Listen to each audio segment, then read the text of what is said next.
Hello, this is The Independence, where we try to keep it real, and we've talked about it. If we're going to have an honest discussion about race, we can't pussyfoot around the most divisive word in the English language, the N-word. From Paula Deen to Richie Incognito, how 6 little letters can undo an entire career.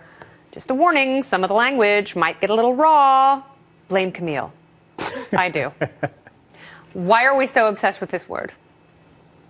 A complex history. I mean, it would be a mistake, and I mean, we've talked about it all throughout the show, to ignore the complex racial history in the United States.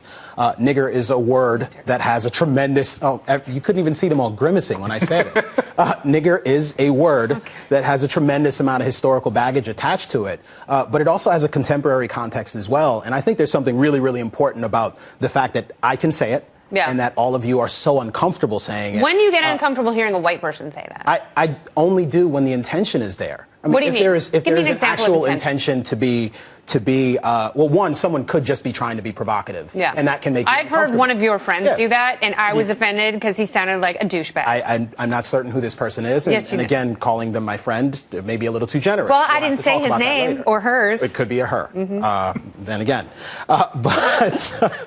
but in all seriousness, I wonder a little bit about hypersensitivity and being insensitive, and if those are not two sides of the same coin, and if those two things can't both get us into a significant amount of trouble. We have people in this country whose careers have been ruined for using words that sound like nigger but have no etymological link to the word nigger. Like and that is obviously, which means stingy, and there was a city councilman who had to apologize and was almost dethroned for using the word meaning stingy because he laughed after he said it. And that's the hypersensitivity, and I think it's indicative of the moment that we find ourselves Well, if you're going to say it, own it. Yeah, but it's indicative of the moment we find ourselves in, which is a universe in which most of the racism that we would have seen during the civil rights era has been extinguished. We do not find that routinely anymore.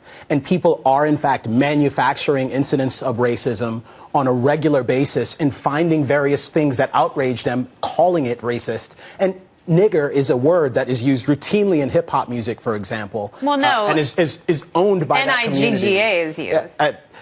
Pick your poison. I'm not sure. You don't think there's a difference? Because there are people who think there's a difference. I'm not certain. Is it so unhealthy? Is it so unhealthy that a large number of people, white people, or even Romanians, are they white anymore? I'm not really sure, but you know what? I don't even know. Ask my white grandma, and she would say no.